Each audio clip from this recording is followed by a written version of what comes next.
আসসালামু আলাইকুম, আমন্ত্রণ বাংলাদেশের সংবাদে। আপনাদের সাথে আছি নাদিরা আশরাফ। শুরুতে উজালা পেইন্টস সংবাদ শিরোনাম। গ্যাসের পর শিগগিরই বাড়বে বিদ্যুতের দাম, মূল্যবৃদ্ধির প্রভাব পড়বে না অর্থনীতিতে, জানালেন বিদ্যুৎ ও জ্বালানি প্রতিমন্ত্রী।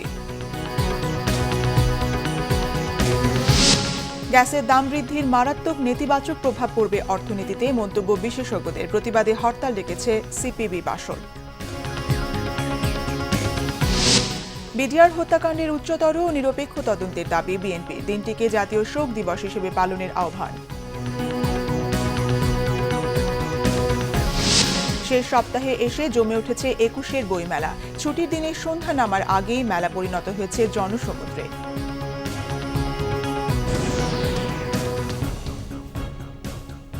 দেখছিলেন উজালা পেইন্টস সংবাদ শিরোনাম। এগিয়ে চলো কল্পনার রাজ্যে।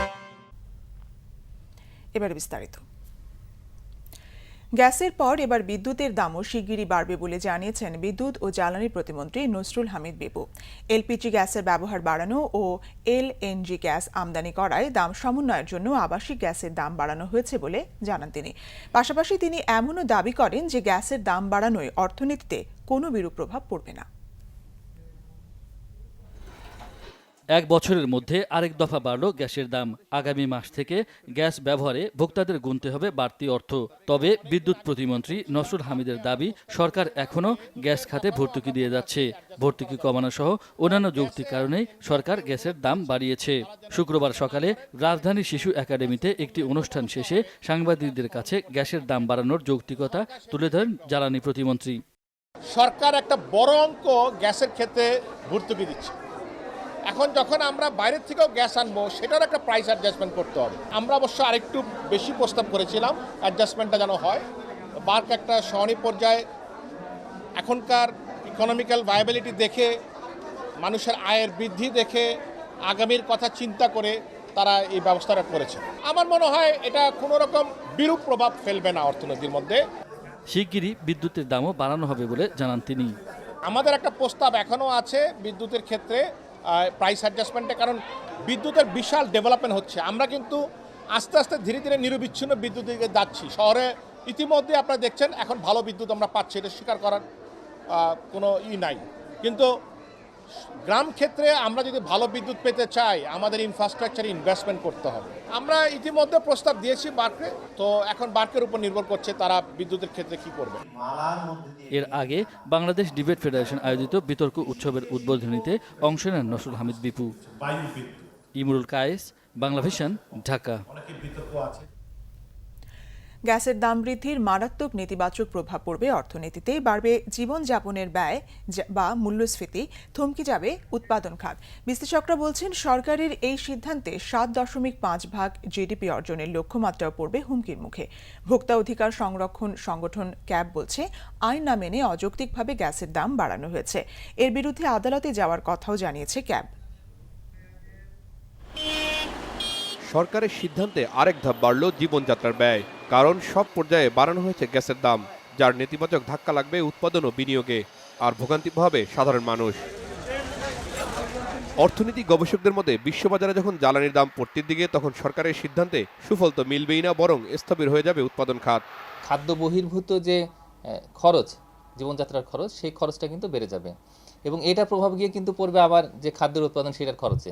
মানে আলটিমেটলি একটা অর্থনীতি একটা জটিল সমস্যার মধ্যে পড়ে গেল এই গ্যাসের দাম বাড়ানোর কারণে। আমাদের এখন 7.5% যে গ্রোথ বা 8% গ্রোথ, এখানে যাওয়ার একটা সুযোগ আছে। তো এই সুযোগটাকে আসলে সুন্দরভাবে ব্যবহার করতে হবে। এখানে বিনিয়োগের খরচ যদি আমরা বাড়িয়ে দিই, মানে এই যে গ্যাস দাম বাড়ানোর কারণে কিন্তু আসলে বিনিয়োগের খরচটা বেড়ে যাচ্ছে, মানে আমাদের ব্যবসায়ের খরচ বেড়ে যাচ্ছে। তো এতে কিন্তু আসলে ব্যবসায়ীরা বা বিনিয়োগকারী উৎসাহিত হবেন না। বিইআরসির ঘোষণায় বলা হয়েছে দুধাপে গ্যাসের দাম বেড়েছে গড়ে 22.7%, কিন্তু খাত অনুযায়ী দাম বৃদ্ধির চিত্র অন্যরকম। হিসেব কষলে দেখা যায় দাম বেড়েছে সর্বোচ্চ 60% পর্যন্ত। ক্যাব বলছে ভোক্তাদের স্বার্থ না দেখে আইন অমান্য করে দাম বৃদ্ধির এই সিদ্ধান্ত নিয়েছে বিইআরসি। 22% মূল্য বৃদ্ধি করা, অর্থাৎ প্রায় 2000 কোটি টাকা আর উপরে এই যে বৃদ্ধি করা বিষয়টি 2 দফা মূল্য, মানে 2 দফায়, এবং বলা যায় 3 মাসের ব্যবধানে। এইটা এক ধরনের ভয়ঙ্কর রকমের একটা অবিচারের সামিল, অর্থাৎ জনগণ ন্যায় বিচার পেল না, গণশুনানি একটি প্রহসনে পরিণত হলো। এদিকে সিএনজি স্টেশন মালিকরা বলছেন দাম বাড়ানোর কারণে সরকারের মুনাফা কমে যাবে, বাড়বে পরিবেশ দূষণের মাত্রা। প্রতিটা গ্যাস কোম্পানি তাদের রাজস্বের প্রয়োজনেই তারা কিন্তু মূল্য বৃদ্ধির প্রস্তাব পেশ করে, কিন্তু এক্ষেত্রে কিন্তু কোনো রাজস্বের প্রয়োজন নাই, কারণ তারা কেউ কিন্তু লোকসানি প্রতিষ্ঠান না, প্রত্যেকটা কোম্পানি প্রফিটে আছেন। সেই ক্ষেত্রে এই মূল্য বৃদ্ধিটা আমরা মনে করি এটা অযৌক্তিক সিদ্ধান্ত। সিএনজি যে প্রাইসটা বাড়ানো হচ্ছে, জনগণ কিন্তু সিএনজির দিক থেকে মুখ ফিরিয়ে নিতে পারে। সেই ক্ষেত্রে বায়ু দূষণের মাত্রা আমার মনে হয় যে সেটা পূর্বের অবস্থায় ফিরে যাওয়ার দিকে আমরা যাত্রা করেছি। উৎপাদন খরচ বৃদ্ধির অজুহাতে গেল বছরে বিইআরসির কাছে বিদ্যুতের পাইকারি দাম বাড়ানোর প্রস্তাব দিয়েছে পিডিবি। তাই গ্যাসের বাড়তি দামের পাশাপাশি খুব শিগগিরই বিদ্যুতের জন্য বাড়তি অর্থ গুনতে হবে গ্রাহককে, সেটি বলার অপেক্ষা রাখে না। রিশান নাসরুল্লাহ, বাংলা ভিশন, ঢাকা। গ্যাসের মূল্য বৃদ্ধির প্রতিবাদে আগামী মঙ্গলবার ২৮ ফেব্রুয়ারি রাজধানী ঢাকায় আধাবেলা হরতাল ডেকেছে বাংলাদেশের কমিউনিস্ট পার্টি ও বাংলাদেশ সমাজতান্ত্রিক দল। শুক্রবার বিকেলে জাতীয় প্রেস ক্লাবের সামনে মানববন্ধন ও বিক্ষোভ সমাবেশে বাম নেতারা বলেন এসএসসি পরীক্ষা কেন্দ্র ও পরীক্ষার্থীদের যাতায়াত হরতালের আওতামুক্ত থাকবে। বলেন চলমান সীমাহীন লুটপাটের বোঝা দেশের জনগণের কাঁধে চাপাতে সরকারের দুর্নীতি ও ভুল নীতির ফলে জ্বালানি খাতে যে নৈরাজ্য সৃষ্টি হয়েছে তার দায় জনতার উপর চাপানোর জন্যই অযৌক্তিকভাবে গ্যাসের মূল্য বৃদ্ধি করা হয়েছে। জনগণ এই সিদ্ধান্ত কোনোভাবেই মেনে নেবে না। তারা আরও বলেন সিপিবি বাসদ এই অযৌক্তিক মূল্যবৃদ্ধির সিদ্ধান্তের বিরুদ্ধে গণ আন্দোলন গড়ে তুলে সরকারকে পিছু হটতে বাধ্য করবে। বৃহস্পতিবার এক সংবাদ সম্মেলনে গ্যাসের দাম বাড়ানোর ঘোষণা দেয় বাংলাদেশ এনার্জি রেগুলেটরি কমিশন। এ সময় বিইআরসির চেয়ারম্যান মনোয়ার ইসলাম জানান ১ মার্চ থেকে এক চুলার জন্য দিতে হবে ৭৫০ টাকা, ২ চুলার জন্য দিতে হবে ৮০০ টাকা। বলেন জুনে দ্বিতীয় দফায় বাড়বে গ্যাসের দাম। ১ জুন থেকে এক চুলার জন্য দিতে হবে ৯০০ টাকা এবং ২ চুলার জন্য দিতে হবে ৯৫০ টাকা। পিলখানায় বিডিআর হত্যাকাণ্ডের উচ্চতর ও নিরপেক্ষ তদন্তের দাবি জানিয়ে দিনটিকে জাতীয় শোক দিবস হিসেবে পালন করতে সরকারের প্রতি আহ্বান জানিয়েছেন বিএনপি নেতারা বলেন সীমাহীন লুটপাটের জন্যই গ্যাসের দাম বাড়ানো হয়েছে, আর গ্যাসের দাম বাড়ানোর খড়গ পড়বে সাধারণ মানুষের ওপর, প্রভাব পড়বে নিত্য প্রয়োজনীয় জিনিসপত্রের দাম সহ বিভিন্ন ক্ষেত্রে।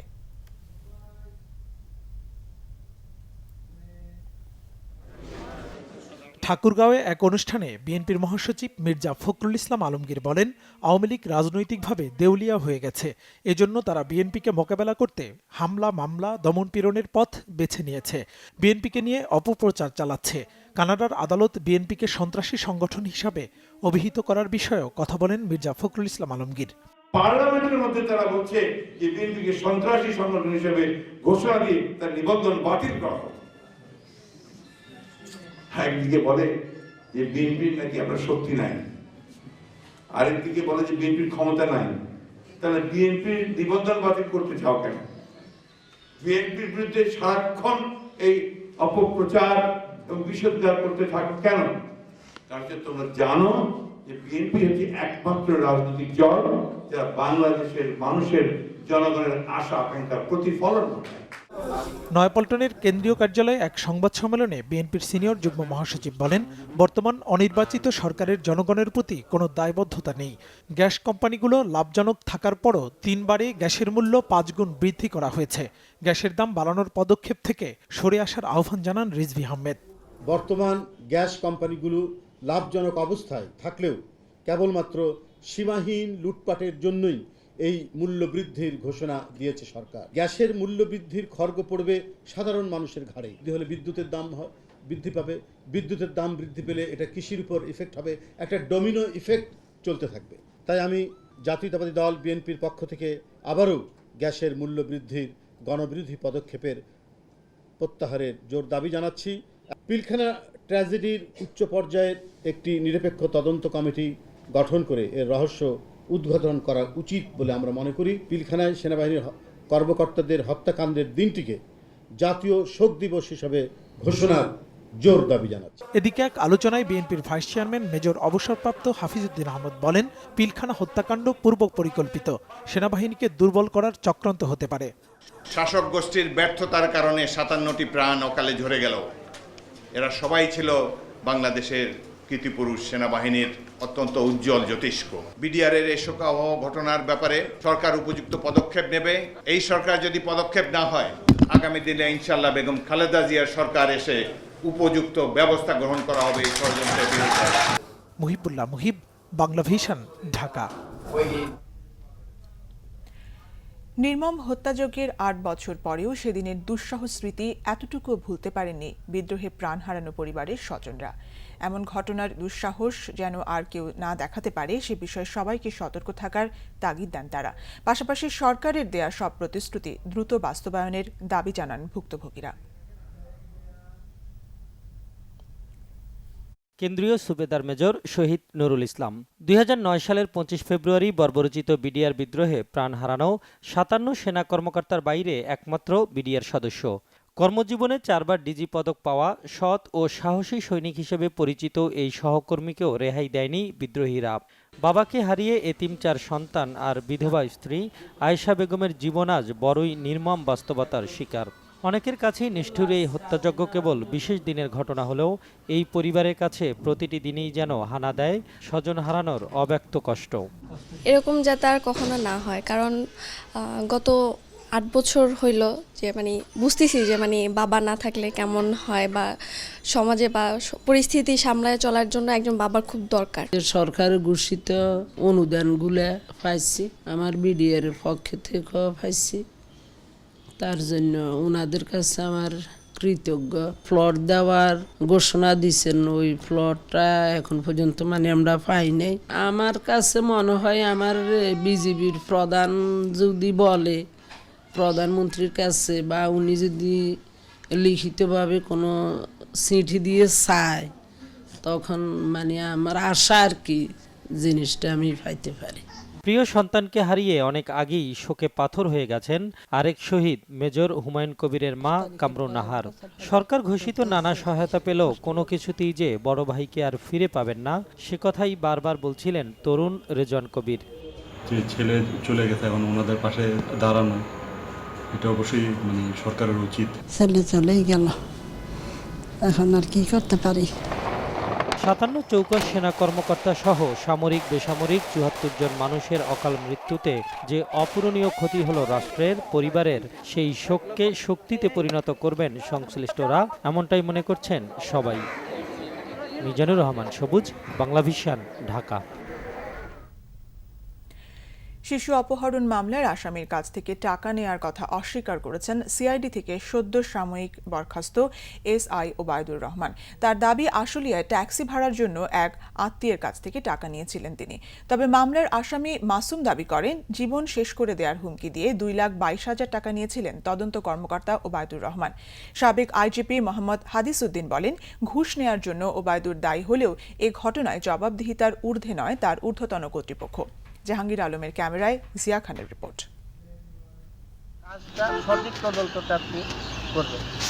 ওবায়দুর রহমান পুলিশের অপরাধ তদন্ত বিভাগ সিআইডির এসআই।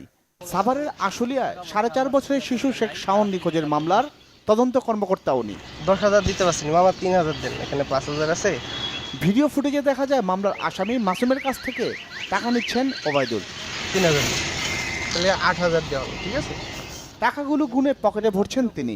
মাসুমের দাবি মামলা থেকে অব্যাহতি দিতেই ঘুষ দেওয়া হয় ওবায়দুর রহমানকে।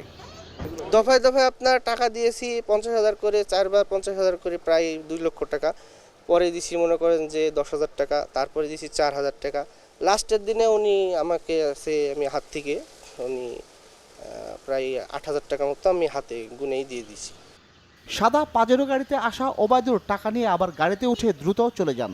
তার এই ঘুষের টাকা নেওয়ার অভিযোগে কদিন আগে তাকে সাময়িক বরখাস্ত করা হয়েছে সিআইডি থেকে। বিষয়টি বর্তমানে তদন্তাধীন। তবে মামলা থেকে অব্যাহতির বিষয়ে মাসুমের কাছ থেকে ঘুষ নেওয়ার কথা অস্বীকার করেন ওবায়দুর।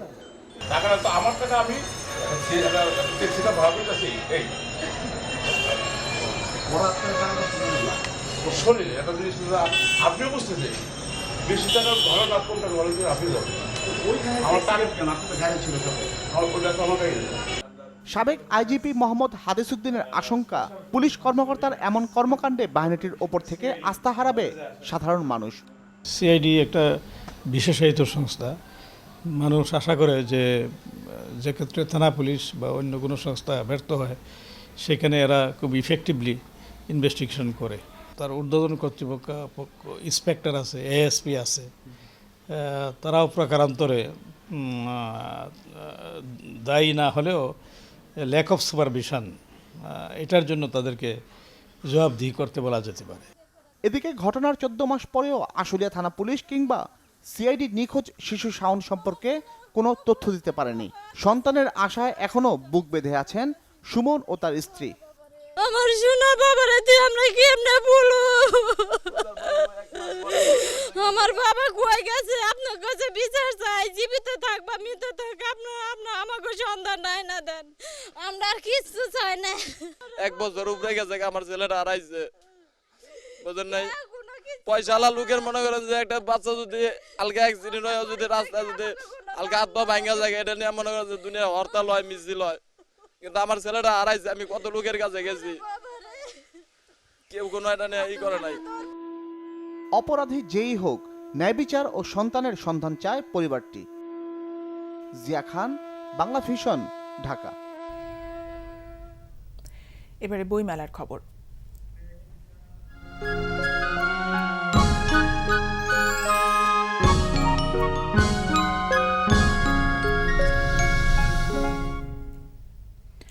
শেষ সপ্তাহে এসে অমর একুশে বইমেলা গড়িয়েছে। শুক্রবার ছুটির দিনের সকালে শিশু প্রহরের পুরোটাই ছিল ছোটদের দখলে, আর সন্ধ্যা নামার আগেই মেলা পরিণত হয় জনসমুদ্রে। বই বেচাকেনাও হয়েছে প্রচুর। 4 দিন পরেই শেষ হচ্ছে অমর একুশে বইমেলা। বিদায়ের সময় ঘনিয়ে আসায় আরও জমে উঠেছে এই মিলন মেলা। দীর্ঘ লাইনে দাঁড়িয়েও কারো চোখে মুখে নেই বিরক্তির ছাপ। বেলা শেষ দিকেও নজরুল মঞ্চে চলছে একের পর এক বইয়ের মোড়ক উন্মোচন। শেষ সপ্তাহে শুক্রবার সকালেও জনতার ঢল ছিল বইমেলার দিকে। মেলার গেট 11টা খুললেও আগে থেকেই সবাই অপেক্ষা করেন লম্বা লাইনে। শিশু প্রহরে ছোটদের আনাগোনা ছিল চোখে পড়ার মতো। বাবা মায়ের কাছে ছিল সন্তানদের পছন্দের বইয়ের বায়না। আমার অ্যাডভেঞ্চারের বই পছন্দ। আগের বার এসে প্রিন্সেসের বই কিনেছে, এবার অ্যাডভেঞ্চারের বই কিনবো। এখানে বইমেলা এই জন্য কেন যে আমার ভূতের বই পছন্দ, এই ভূতের বই অনেক ভূতের বই কিনতে। আমরা 30 দেশের রূপকথা কিনেছি, যেগুলো ভাল লাগে সেগুলো। হুমায়ুন আহমেদের ভয়ঙ্কর ভূতুরে বই কিনেছি। শিশুদের ঝোঁক বেশি ভূতের গল্পসহ কমিক্স আর ছবি আঁকার বইয়ের দিকে। এবার নতুন এসছে আমাদের 21শে শহীদেরা এবং বাংলা ভাষার শহীদেরা, এই বইগুলো খুবই ভালো চলছে। জিদুতান্ত্রিক, রোহান, জাফর ইকবাল স্যারের সায়েন্স ফিকশন, মোটামুটি সবই ভালো যাচ্ছে আমাদের। আগামীতে শিশুদের জন্য মেলার পরিসর আরও বাড়ানোর কথা বলেছেন অভিভাবকরা। বিশেষ করে বাচ্চাদের জন্য অ্যারেঞ্জমেন্টটা খুব ভালো, বাট একটু বড় পরিসরে হলে বাচ্চাদের জন্য একটু সুবিধা হতো। জ্যোতিকা ঘোষ, বাংলা ভিশন, ঢাকা। দর্শক, এই মুহূর্তে বইমেলা প্রাঙ্গণে আছেন আমাদের সিনিয়র রিপোর্টার কাজী সাইমুল হক রনি। সরাসরি যাচ্ছি তার কাছে। সাইমুল, মেলা তো শেষের দিকে, তার উপর আজ ছুটির দিন, তো শেষ সময় এসে পাঠক সমাগম কেমন দেখছেন, আর সেখানকার সার্বিক পরিস্থিতি কি আমাদের জানাবেন কি? নাদিরা, আমি এই মুহূর্তে দাঁড়িয়ে আছি বাংলা একাডেমির বর্ধমান হাউসের সামনে। 1972 সালে ঠিক এখান থেকেই অমর একুশে গ্রন্থমেলার যাত্রা শুরু হয়েছিল। আপনাকে জানিয়ে রাখি, আজকে এই বছরের যে বইমেলা তার শেষ শুক্রবার, অর্থাৎ শেষ সাপ্তাহিক ছুটি। সেই হিসাবে একটু আগে, অর্থাৎ কিছুক্ষণ আগেও বিকাল পর্যন্ত এখানে আক্ষরিক অর্থেই মানুষের ভিড় ছিল। যদিও এখন জানেন একটু পরেই শেষ হয়ে যাবে, একটু বসেন, একটু পরে শেষ হয়ে যাবে গ্রন্থমেলা, তো সেই অর্থে এখন ভিড় একটু কম আছে যদিও, কিন্তু এখনও কিন্তু অসংখ্য মানুষ বিভিন্ন বয়সের, আপনাকে জিজ্ঞেস করতে হবে যে কেউ আসেনি, সব বয়সের বইপ্রেমী এখানে এসেছেন। একই সঙ্গে এসেছেন বরেণ্য গুণী ব্যক্তিরা এবং লেখকেরা। আপনারা জানেন যে বইমেলা হচ্ছে এমন একটা জায়গা যেখানে পাঠক এবং লেখকদের একটা মিলন ঘটে, এবং আপনারা জানেন যে সারা বছর যারা বাংলা ভাষার চর্চা করেন, যারা লেখক, যারা বাংলা ভাষাকে এগিয়ে নিয়ে যাচ্ছেন, তারা কিন্তু সারা বছর বসে থাকেন এই বইমেলাটির জন্য, এবং বইমেলাকে কেন্দ্র করেই কিন্তু অনেকগুলো বই প্রতি বছর আমরা পাই। বাংলা ভাষা প্রতি বছর এভাবে সমৃদ্ধ হচ্ছে। আমরা জানতে পেরেছি যে আজকে নতুন করে 146টি বইয়ের মোড়ক উন্মোচন হয়েছে, এবং এ পর্যন্ত এবছর বইমেলা থেকে নতুন বই বেরিয়েছে 3636টি। নাদিরা, এখানে দেখতে পাচ্ছি প্রচণ্ড উৎসবমুখর একটা পরিবেশ, সবাই সব পরিবারে এসছেন আজকে ছুটির দিনে, এবং ছোটো ছোটো বাচ্চারা যেরকম এসছেন, বয়োবৃদ্ধরাও এসছেন, সবাই আসলে বইকে কেন্দ্র করে এখানে একটা উৎসবের পরিবেশ বিরাজ করছে। এখানে বাংলা একাডেমির সাংস্কৃতিক অনুষ্ঠান হচ্ছে আশেপাশে, এবং সার্বিকভাবে আইন শৃঙ্খলা পরিস্থিতি অত্যন্ত সুখকর, এবং সব মিলে একটা উৎসবের একটা আমেজ আমরা এখানে দেখতে পাচ্ছি। নাদিরা। সাইমুল, আপনাকে ধন্যবাদ। দর্শক, বইমেলা প্রাঙ্গণ থেকে এতক্ষণ কথা বলছিলেন আমাদের সিনিয়র রিপোর্টার কাজী সাইমুল হক। নিচ্ছি সিবিসি টাইলস সংবাদ বিরতি, সঙ্গে থাকুন, ফিরে এসে থাকছে। আইন শৃঙ্খলার দিক থেকে বিশ্বের অনেক দেশ থেকে বাংলাদেশ ভালো আছে দাবি স্বরাষ্ট্রমন্ত্রীর।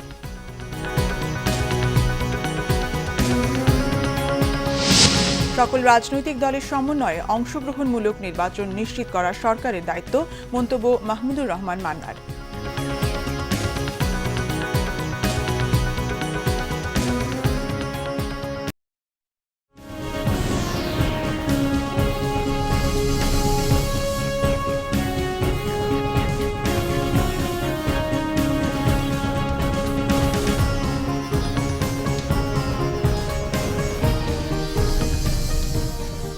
স্বাগত আরেকবার বাংলা ভিশন সংবাদে। আইন শৃঙ্খলার দিক থেকে বিশ্বের অনেক দেশ থেকে বাংলাদেশ ভালো আছে বলে দাবি করেছেন স্বরাষ্ট্রমন্ত্রী আসাদুজ্জামান খান কামাল। বলেন, সম্প্রতি সংসদ সদস্য লিটনের খুনের সঙ্গে জড়িতদের শনাক্ত করা হয়েছে।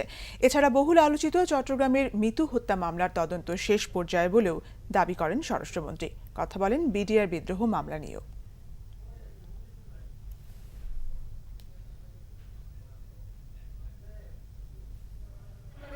রাজধানীর নাখালপাড়ায় হোসেন আলী বিদ্যালয়ের পুরস্কার বিতরণী অনুষ্ঠানে যোগ দেন স্বরাষ্ট্রমন্ত্রী আসাদুজ্জামান খান কামাল।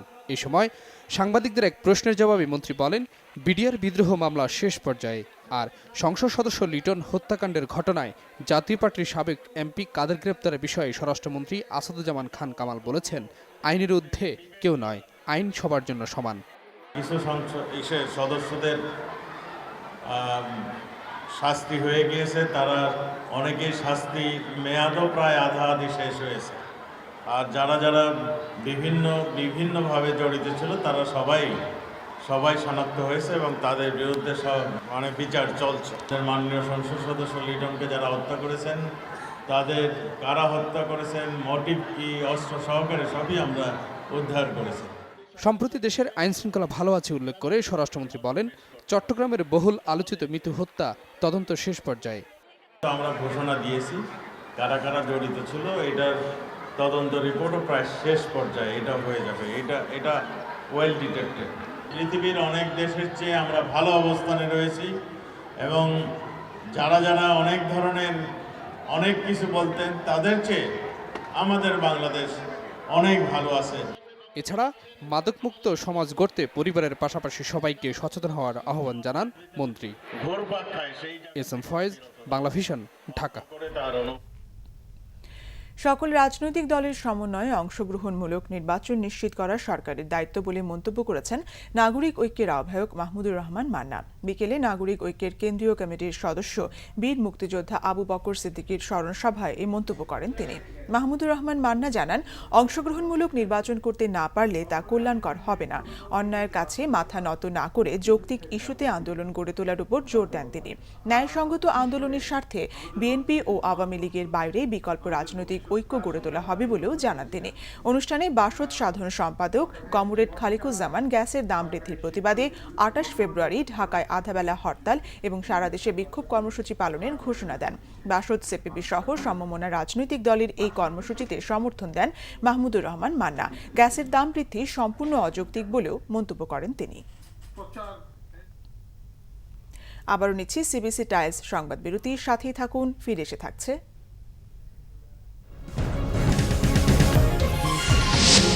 যুক্তরাষ্ট্রের পারমাণবিক অস্ত্রের মজুদ আরও বাড়ানো উচিত বলেছেন প্রেসিডেন্ট ডোনাল্ড ট্রাম্প।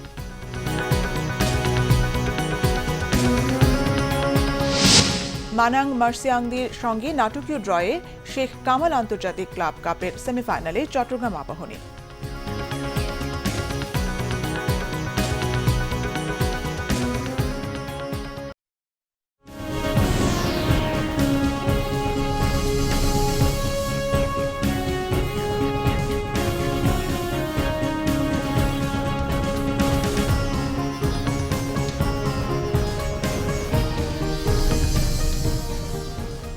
আবারও স্বাগত বাংলা ভিশন সংবাদে। এবার আমিন জুয়েলার্স আন্তর্জাতিক সংবাদ।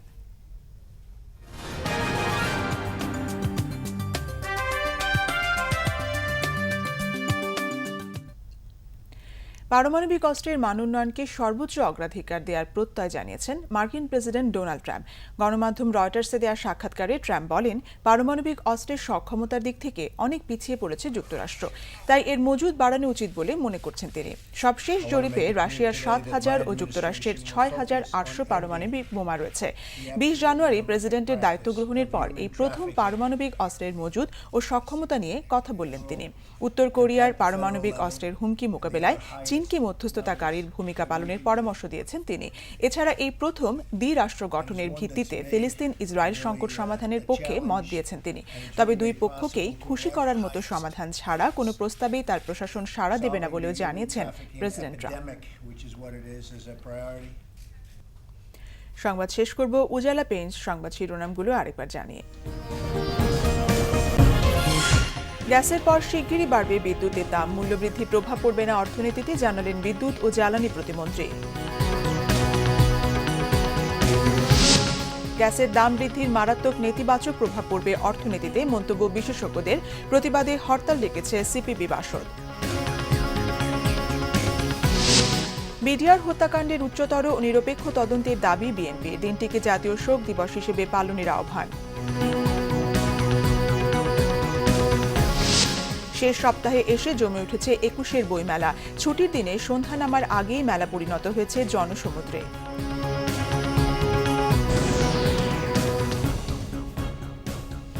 এই ছিল এখনকার মতো। পরের সংবাদ রাত 10:30টায়। 9টায় নিউজ টপ 10 রয়েছে, দেখার আমন্ত্রণ রইল। এছাড়া দেশ বিদেশের সংবাদ সবার আগে জানতে গ্রামীণ ফোন বাংলা লিংক এয়ারটেল থেকে ডায়াল করুন 1616 নাম্বারে। এতক্ষণ সাথে থাকার জন্য ধন্যবাদ সবাইকে।